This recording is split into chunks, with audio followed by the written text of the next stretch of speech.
Buenas tardes. Bueno, lo primero agradecer al doctor Fernández y al doctor Arias la invitación a participar en este simposio. Y bueno, yo en esta charla voy a hablar un poco de lo esencial o lo básico para analizar artículos científicos sobre pruebas diagnósticas. Bueno, cuando analizamos si una prueba diagnóstica es útil para incluirla en un algoritmo diagnóstico o si queremos valorar si merece la pena comprar un dispositivo, realmente lo que debemos preguntarnos es si esa prueba diagnóstica es válida y fiable, que son las dos características fundamentales de un test diagnóstico. De esta forma, pues tenemos que la validez es la capacidad del instrumento o prueba diagnóstica para medir lo que realmente queremos medir, por ejemplo, la curvatura de la córnea, que sea la real del paciente. Y por un lado tendremos la validez interna, que es una característica propia del test y que nos dice cuál es la capacidad o precisión de detectar la enfermedad o descartar los pacientes que estén sanos.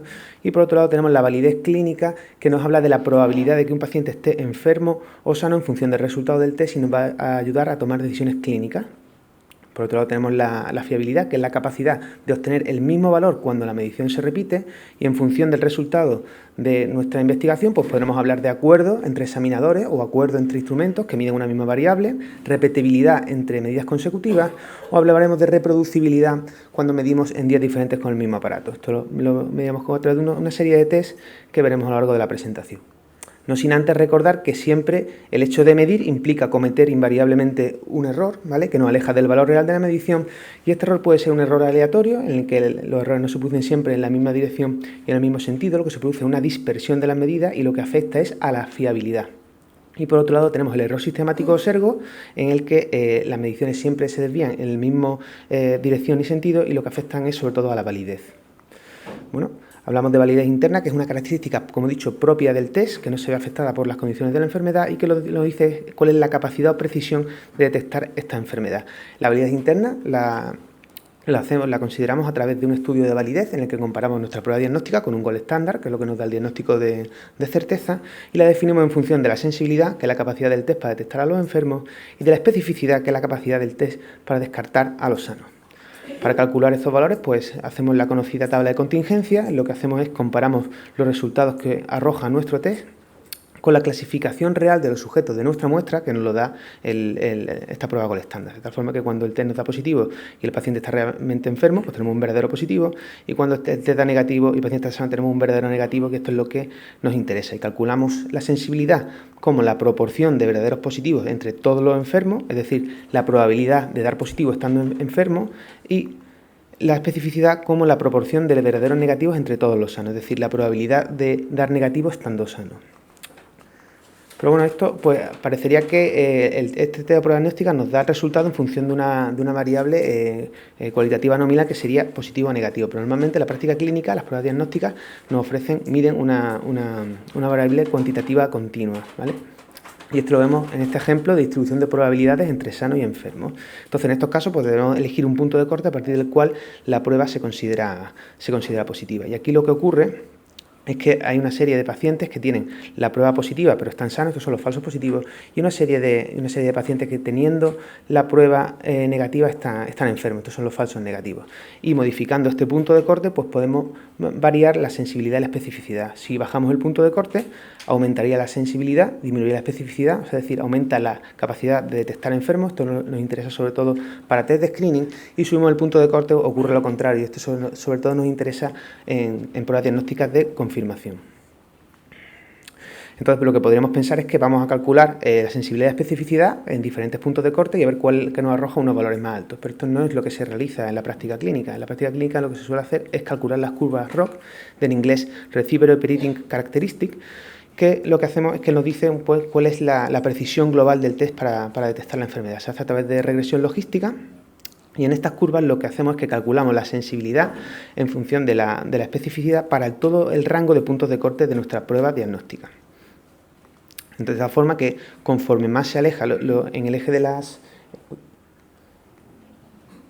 la X tenemos 1 menos la especificidad, que interesa que sea lo más bajo posible, y en el eje de la Y tenemos la sensibilidad, que interesa que sea lo más alto posible. De esta forma, pues conforme la curva más se va para arriba, más se aleja de la diagonal, pues el rendimiento diagnóstico sería más alto.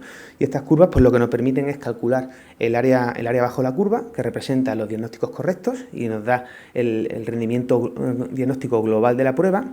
Estadísticamente sería como vendría a ser la probabilidad de identificar correctamente un caso de enfermedad y un caso sano extraído al azar, y su valor nos permite comparar diferentes pruebas diagnósticas. Además, pues nos ayuda a elegir el punto de corte, porque nos da un criterio estadístico a través del cual nos dice cuál es el punto de la curva en el que se maximiza la sensibilidad y la especificidad sin dar mayor peso a ninguno de los dos.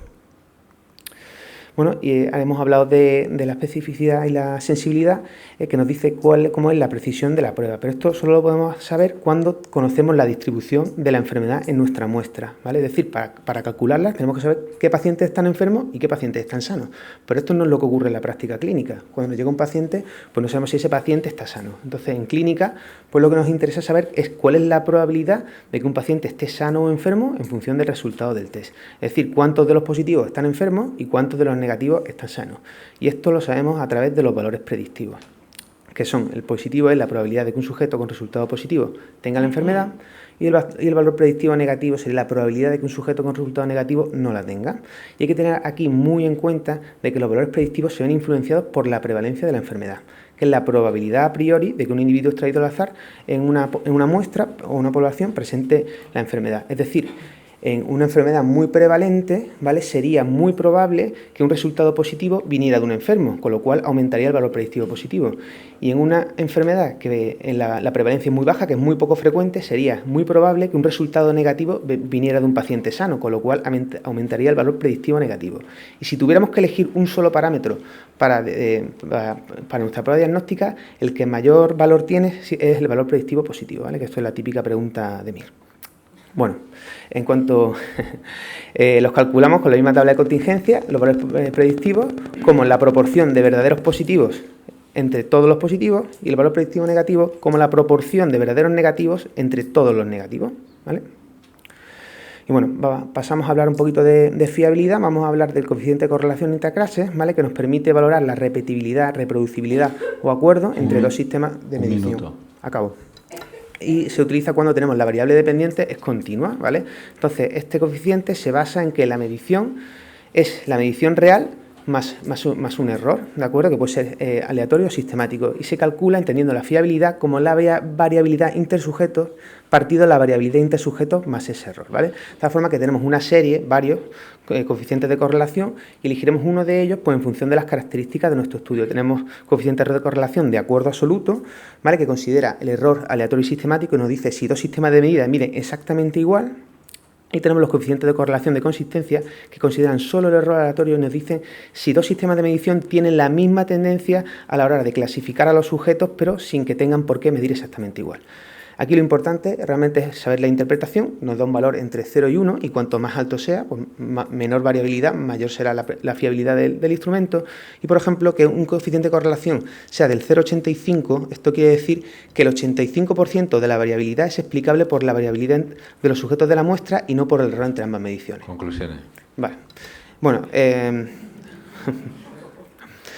pues nada, es simplemente que decir que no se pueden comparar entre unos y otros, que es mejor en clínica utilizar el método de Bland-Altman que un método gráfico, y que para variables continuas pues utilizamos el índice capa de Cohen. Y lo último que quería era recomendar el curso de estadística de mi amigo Manuel Vallejo, que está muy bien y lo recomiendo para todos los que quieran mejorar su conocimiento en estadística. Muchas gracias.